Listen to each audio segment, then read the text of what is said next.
On June 17, 1977, 7 ladies were inducted as the first African American female firefighters of Georgia. With tenacity and courage, these women led in the fight for gender equality in the labor force, while leaving a legacy of racial tolerance during the aftermath of the civil rights movement in the Deep South.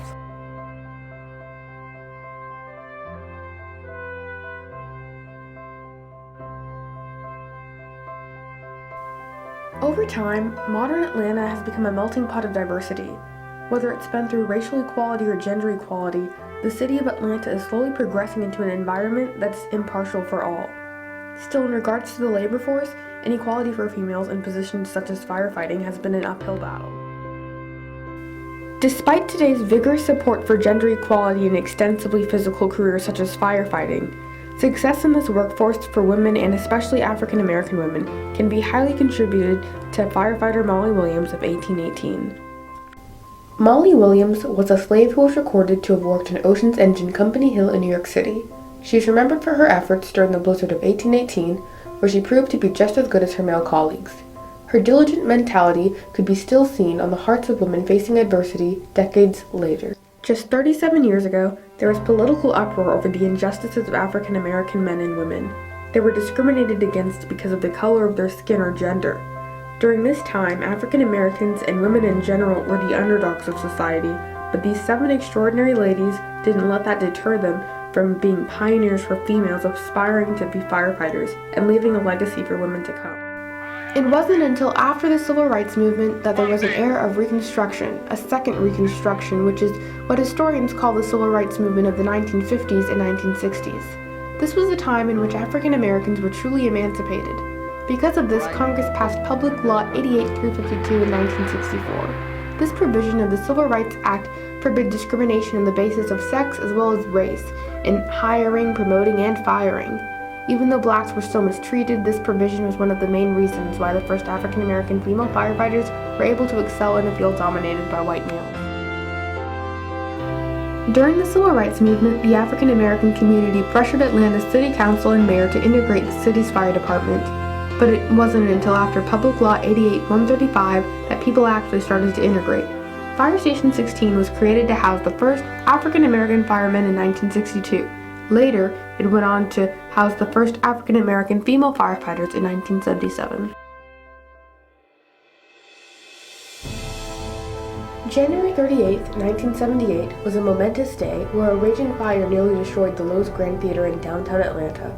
This was the first fire fought by 22-year-old Luvenia Jenkins and 26-year-old Sheila Kirkland. Naturally, they were apprehensive and concerned about their performance in their debut. They were also observing the reactions of people in the crowd who seemed to be watching them when not looking at the fire.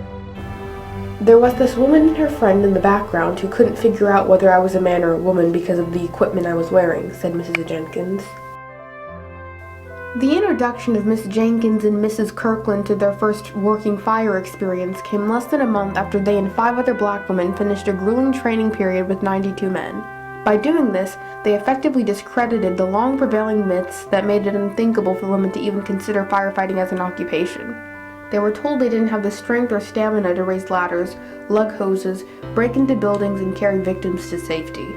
They were also told they were too emotional to handle the formidable confrontation with death and disaster that comes with the job. Zipped it up, and I'm saying to myself, okay, whatever you feeling, don't show it. Because I knew exactly what they were trying to see if I would be able to handle that. That's one of the things where you're talking about they're trying to see whether you're weak or whether you're strong with that. These myths were further proven wrong when out of the 92 men and 7 women, only 26 recruits were hired and Liz Summers, a 31-year-old mother, placed at the top of the class. Even William Hamer, an affirmative action director for the Bureau, stated that they had survived 6 months on the job and so far not a single one had shown a sign of wanting to quit. He also said that they had done fine and there was no noticeable breakdown in morale. In addition to the trio of Jenkins, Summers, and Kirkland, the contingent of women rolling the horses, washing the engines, and fighting fires in Atlanta were Emma Morris, Sheila Calloway, Janice Jones, and Lisa Bradley. Despite the impressively strong-willed behavior displayed by these women, the fight for gender equality in the U.S. labor still had a long way to go. They had many difficulties, such as been black, fighting for others, and it made it kind of difficult. 15, I was greeted with my lieutenant at that particular time, who told me that I was not welcome. I didn't need to be there. Before 1977, a woman firefighter in Georgia was unthinkable, and although there have been major improvements in the field since then, the Bureau of Labor Statistics reported that in 2012, women made up only 3.4% of the nation's firefighters. In comparison to the non-existent statistics of the early 70s, this can be considered an improvement. However, it is quite evident that society still has a ways to go. This gender gap is largely attributed to the high physical demands required for entering said work field. Fortunately, many women continue to pursue these previously male-prevalent careers with the same ambition marked on their hearts as the women before them.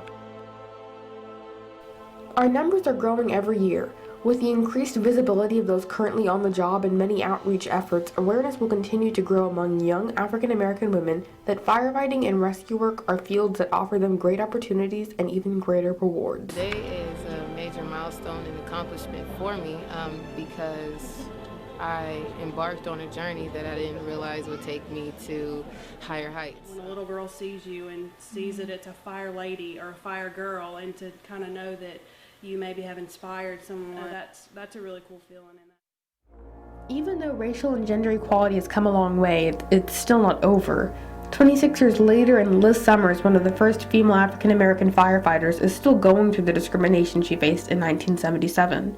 On February 6, 2003, a court case was held dealing with Liz Summers versus the City of Atlanta in Winston-Salem. It was a civil rights claim by Mrs. Summers, and she claimed that she was passed over for a promotion in 2000 because she was a black female. This is in violation of Title VII in the Civil Rights Act of 1964. Summers, at age 55, was a member of the Atlanta Fire Department for 26 years. She was deemed to be the best qualified candidate for the position of section chief in both the inspection and investigation section. Instead of being promoted, she was passed over to white males. The jury determined the City of Atlanta guilty and awarded Mrs. Summers what she was due.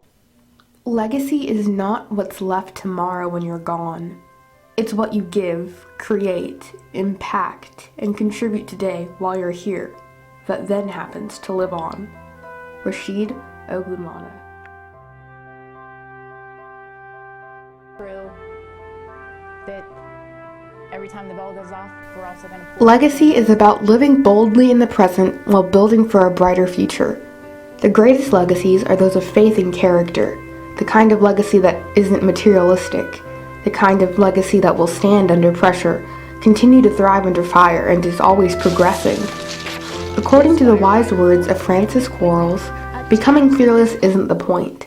That's impossible. It's learning how to control your fear and how to be free from it.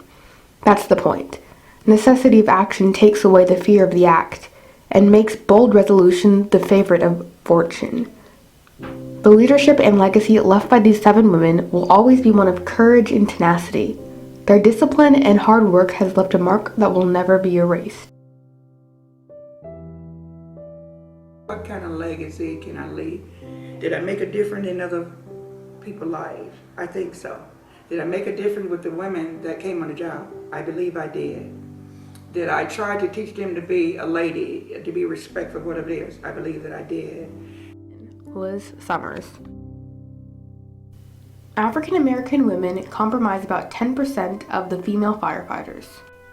In 1998, there were 2,700 African American and 9,000 Hispanic career firefighters. We usually think of firefighting as a man's job, but there were female firefighters more than 150 years ago. And there are female firefighters today. I had to prove myself a little more. They didn't think I could do the same thing.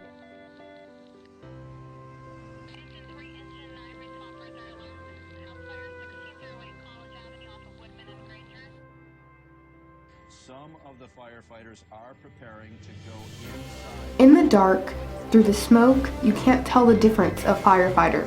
Male or female, black or white, their purpose is to save lives.